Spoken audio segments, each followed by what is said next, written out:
أعوذ بالله من الشيطان الرجيم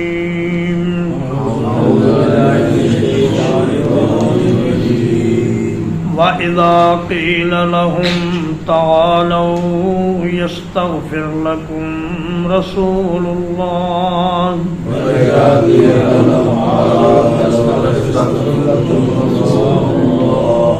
اور جب ان سے کہا جاتا ہے کہ آؤ اللہ کے رسول تمہارے لیے مغفرت کی دعا فرما دیں،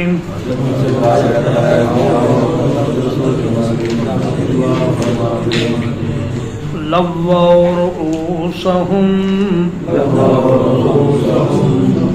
تو وہ اپنے سروں کو جھٹک دیتے ہیں، وَرَأَيْتَهُمْ يَصُدُّونَ وَهُمْ مُسْتَكْبِرُونَ،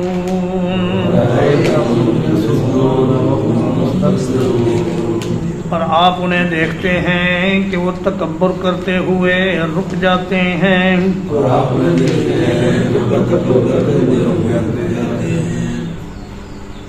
عبداللہ بن ابی جب مسلمانوں کے ہاتھوں ذلیل ہوا، غزوہ احد سے واپسی پر حسب معمول جمعے کے دن منبر پہ کھڑا ہونے لگا اور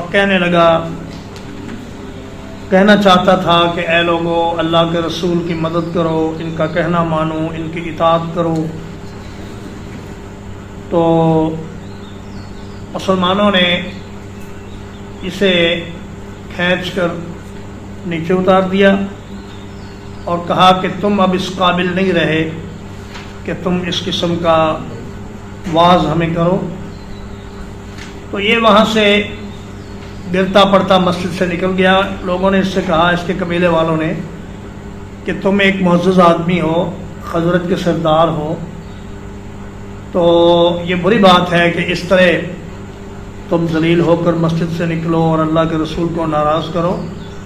آؤ ہم تمہارے ساتھ چلتے ہیں اور رسول اللہ صلی اللہ علیہ وسلم سے درخواست کرتے ہیں کہ وہ آپ کے لیے مغفرت کی دعا کر دیں۔ تو اس نے اپنا سر جھٹک کے کہا کہ نہیں جی، مجھے ان کی دعا کی کوئی ضرورت نہیں ہے۔ تکبر ان میں اتنا ہے کہ وہ اپنی غلطی ماننے کو تیار نہیں اور نبی کریم صلی اللہ علیہ وسلم کی خدمت میں حاضر ہونے کو تیار نہیں۔ سواء علیہم،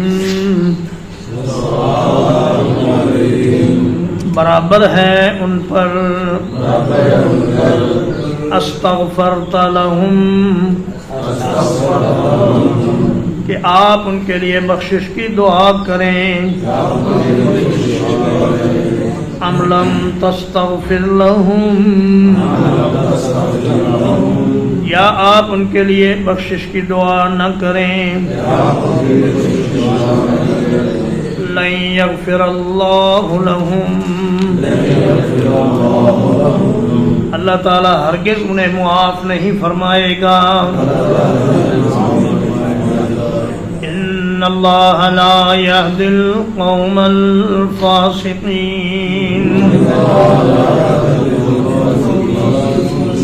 یقیناً اللہ تعالیٰ نافرمان لوگوں کو ہدایت عطا نہیں کرتا۔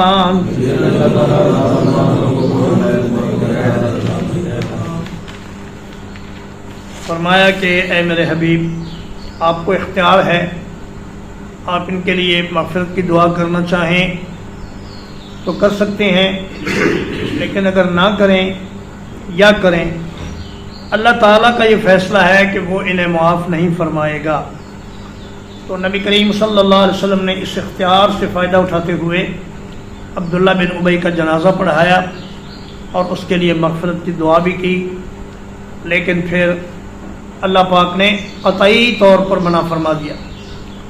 فرمایا وَلَا تُصَلِّ عَلَىٰ أَحَدٍ مِّنْهُمْ أَبَدًا وَلَا تَقُمْ عَلَىٰ قَبْرِهِ، فرمایا کسی منافق کی نماز جنازہ بھی نہ پڑھیں، اس کی قبر پر بھی کھڑے نہ ہوں اور اس کے لیے دعائے مغفرت نہ کریں۔ اللہ پاک نے ان کو معاف نہیں کرنا، اس لیے کہ یہ اللہ کی نافرمانیاں کرنے والے لوگ ہیں۔ فرمایا ان اللہ لا یہدی القوم الفاسقین، تو تو معلوم ہوا کہ اللہ اور اس کے رسول کی نافرمانی کرنے سے انسان ہدایت سے دور ہو جاتا ہے. جتنے جتنے گناہ زیادہ کرتا جائے گا اتنا اتنا ہدایت سے دور ہوتا چلا جائے گا. اور اللہ اسی کو ہدایت دیتا ہے جو اللہ کی طرف رجوع کرے، انابت سے کام لے اور اللہ پاک کے دروازے پر آ کر ہدایت کی درخواست کرے. ہم الذین یقولون، یہی وہ لوگ ہیں جو کہتے ہیں لا تنفقوا علی من عند رسول اللہ،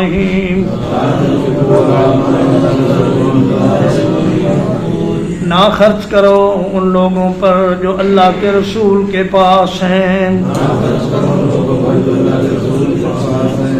حتی ینفضوا، یہاں تک کہ وہ منتشر ہو جائیں.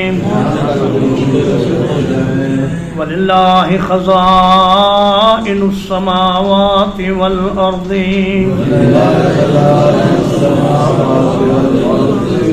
اور اللہ ہی کے لیے ہیں خزانے آسمانوں کے اور زمین کے. وَلَكِنَّ الْمُنَافِقِينَ لَا يَفْقَهُونَ،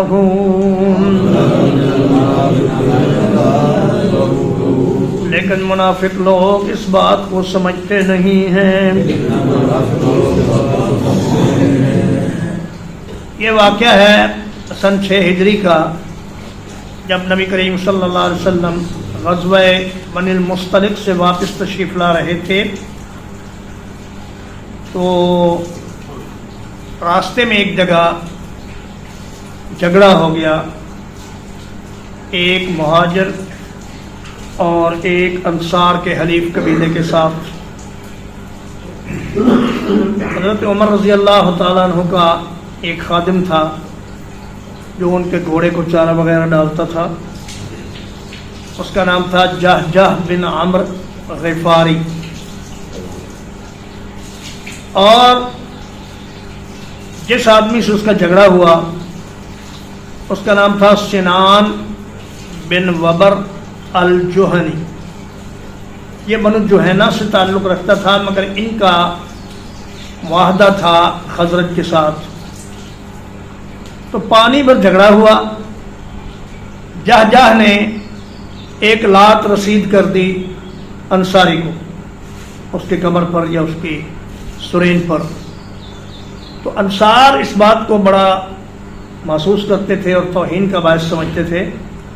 چنانچہ اس نے انصاریوں کو پکارا یا للانصار، اور جہجہ نے مہاجرین کو پکارا یا للمہاجرین، اے مہاجروں میری مدد کو آؤ. اس نے کہا اے انصاریوں میری مدد کو آؤ. تو نبی کریم صلی اللہ علیہ وسلم نے جب یہ بات سنی تو فرمایا کہ ما بال دعوی الجاہلیہ، فرمایا یہ جاہلیت کی پکار کیسی ہے. دعوہا فانہا منتنہ، فرمایا اسے چھوڑ دو، یہ بہت گندی بات ہے. تو معلوم ہوا کہ جب کسی کو مدد کے لیے بلانا ہو تو اے مومنوں یا اے مسلمانوں کہہ کر بلانا چاہیے.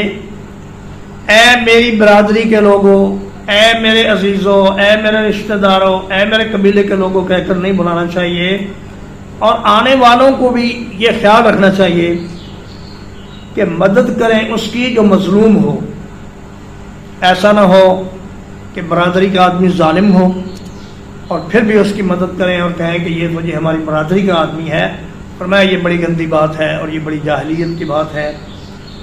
آپ جب کسی کی مدد کریں تو حق و انصاف کی بنیاد پر کریں، اور جب کسی ظالم سے بدلہ لیں تو محض اس لیے اس سے بدلہ لیں کہ وہ ظالم ہے، یہ نہ دیکھیں کہ وہ کس جماعت کا ہے یا کس برادری کا ہے.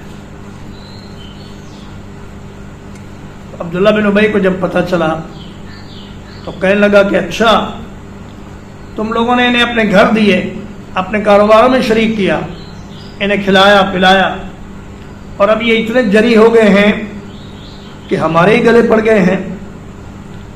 اور اس نے ایک مثال دی کہ سمن کلبک یا کلک، کہ اپنے کتے کو کھلا پلا کر اتنا موٹا نہ کرو کہ وہ تمہیں ہی کاٹنے لگ جائے۔ تو کہنے لگا کہ ان پر خرچہ بند کرو اور ان کو معاشی تنگی میں مبتلا کرو تاکہ یہ نبی کریم صلی اللہ علیہ وسلم کا ساتھ چھوڑ کر تتر بتر ہو جائیں۔ تو اللہ تعالیٰ نے فرمایا وَلِلَّهِ خَزَائِنُ السَّمَاوَاتِ وَالْأَرْضِ، کہ اے منافق تجھے کیا پتا، تو یہ سمجھتا ہے کہ مہاجرین کا روزی رساں تو ہے، اللہ پاک کے پاس تو روزی دینے کے 1000 طریقے ہیں، اگر ایک راستہ بند ہوگا تو اللہ کے راستے اور کھول دے گا۔ وَلَٰكِنَّ الْمُنَافِقِينَ لَا يَفْقَهُونَ، اور میں منافق لوگ اس بات کو نہیں سمجھ سکتے کہ اللہ پاک کس کس طریقے سے روزی دینے پر قادر ہے۔ یقولون لئن رجعنا إلى المدینۃ،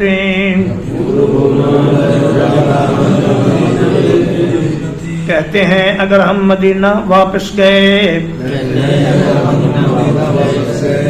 لَيُخْرِجَنَّ الْأَعَزُّ مِنْهَا الْأَذَلَّ،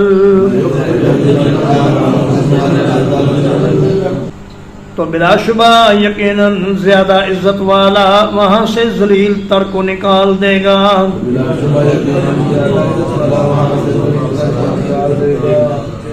وَلِلَّهِ الْعِزَّةُ وَلِرَسُولِهِ، اور ساری کی ساری عزت اللہ کے لیے ہے اور اس کے رسول کے لیے ہے۔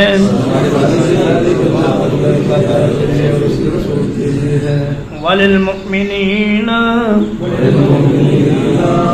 اور ایمان والوں کے لیے ہے۔ وَلَٰكِنَّ الْمُنَافِقِينَ لَا يَعْلَمُونَ، لیکن منافق لوگ اس حقیقت کو نہیں جانتے۔ کہنے لگا ہمیں مدینے پہنچ لینے دو، ہم عزت والے ان ذلیلوں کو مدینے سے نکال باہر کریں گے۔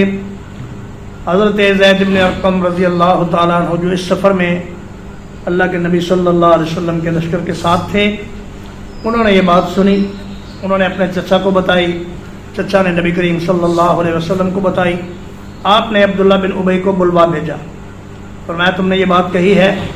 کہنے لگا اللہ کی قسم یا رسول اللہ میں نے یہ بات نہیں کی، میں بڑا ایسی بات آپ کے خلاف کر سکتا ہوں؟ تو نبی صلی اللہ علیہ وسلم نے اس کی بات کا اعتبار کر لیا، اور زید کو اس کے قبیلے والوں نے کافی برا بھلا کہا کہ تم نے خام خواہ ایک معزز آدمی کے خلاف شکایت کر کے اللہ کے نبی صلی اللہ علیہ وسلم کو پریشان کیا ہے۔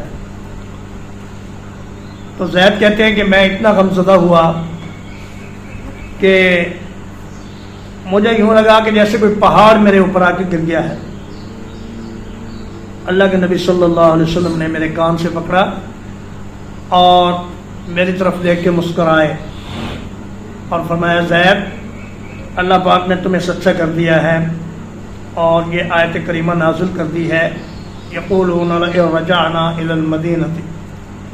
تو حضرت زید فرماتے ہیں کہ مجھے اتنی خوشی ہوئی کہ اگر مجھے قیامت تک کی زندگی بھی مل جاتی تو اس سے مجھے اتنی خوشی نہ ہوتی جتنی اس بات سے خوشی ہوئی کہ اللہ کے نبی صلی اللہ علیہ وسلم نے مجھے سچا قرار دیا اور میری طرف مسکرا کے دیکھا۔ حضرت عمر رضی اللہ تعالیٰ عنہ نے فرمایا یا رسول اللہ مجھے اجازت دیجیے میں اس منافق کی گردن اتار دوں۔ تو آپ صلی اللہ علیہ وسلم نے فرمایا کہ اے عمر یہ مناسب نہیں، لوگ یہ کہیں گے کہ محمد صلی اللہ علیہ وسلم اپنے ہی ساتھیوں کو قتل کرتے ہیں۔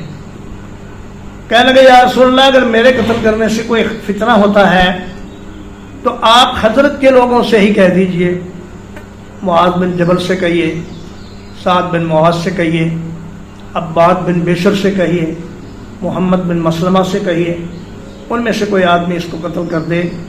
تو آپ نے فرمایا کہ نہیں، اس کو قتل کرنا مصلحت کے خلاف ہے۔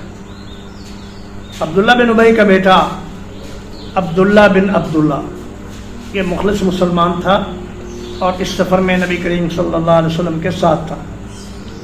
اس نے کہا یا رسول اللہ میں نے اپنے باپ کے احترام کی وجہ سے کبھی نگاہ اٹھا کر اپنے باپ کے چہرے کو آج تک نہیں دیکھا، لیکن یہ بات سننے کے بعد میرا خون کھول اٹھا ہے، اور اگر آپ اس کو قتل کرنا چاہتے ہیں تو میری ڈیوٹی لگائیے، میں اپنے باپ کو قتل کرتا ہوں اور اس کا سر کاٹ کر آپ کی خدمت میں پیش کرتا ہوں۔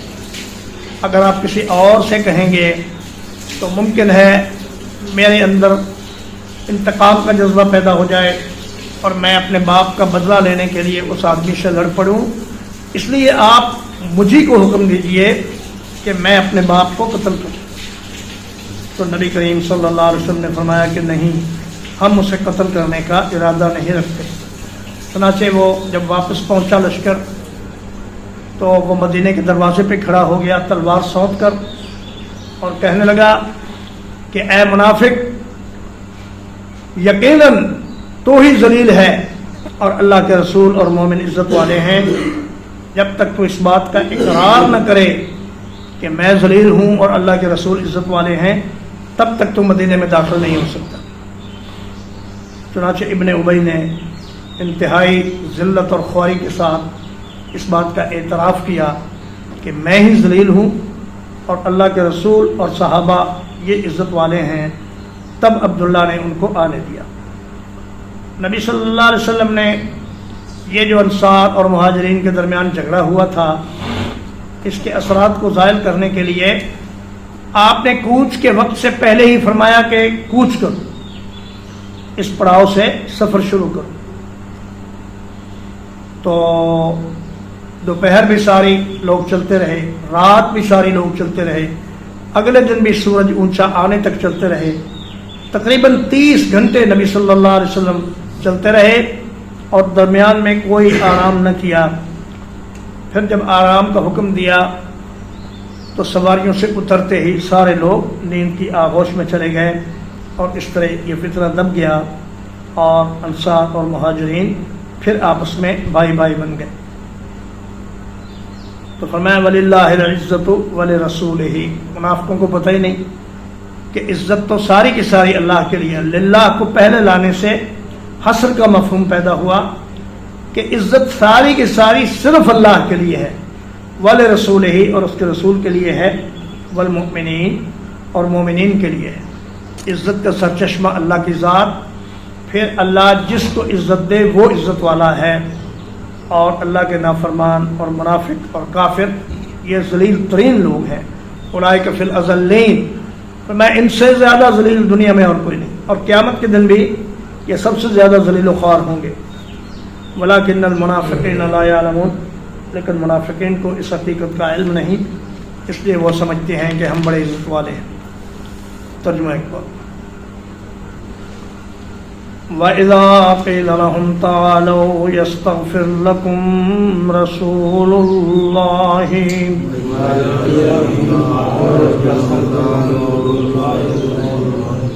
اور جب ان سے کہا جاتا ہے آؤ اللہ کے رسول صلی اللہ علیہ وسلم تمہارے لیے بخشش کی دعا کر دیں،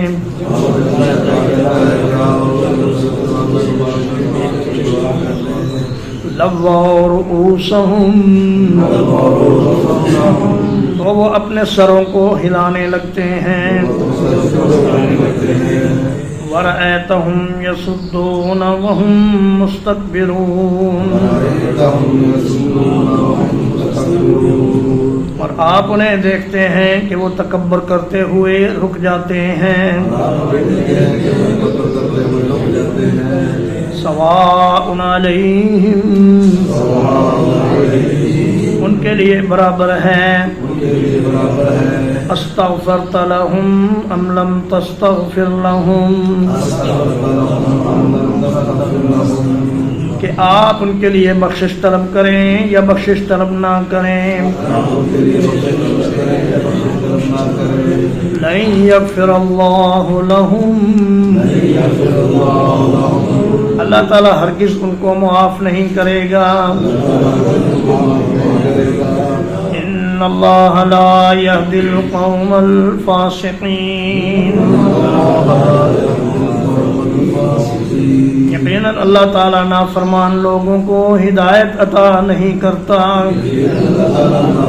لوگوں کو ہدایت عطا نہیں کرتا. هم الذين يقولون یہی وہ لوگ ہیں جو کہتے ہیں لا تنفقوا على من عند رسول الله نہ خرچ کرو ان لوگوں پر جو اللہ کے رسول کے ارد گرد ہیں حتی ينفضوا یہاں تک کہ یہ تتر بتر ہو جائیں.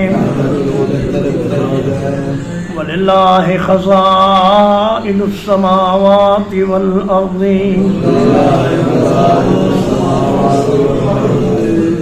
اور اللہ ہی کے پاس خزانے ہیں آسمانوں کے اور زمین کے. وَلَكِنَّ الْمُنَافِقِينَ لَا يَفْقَهُونَ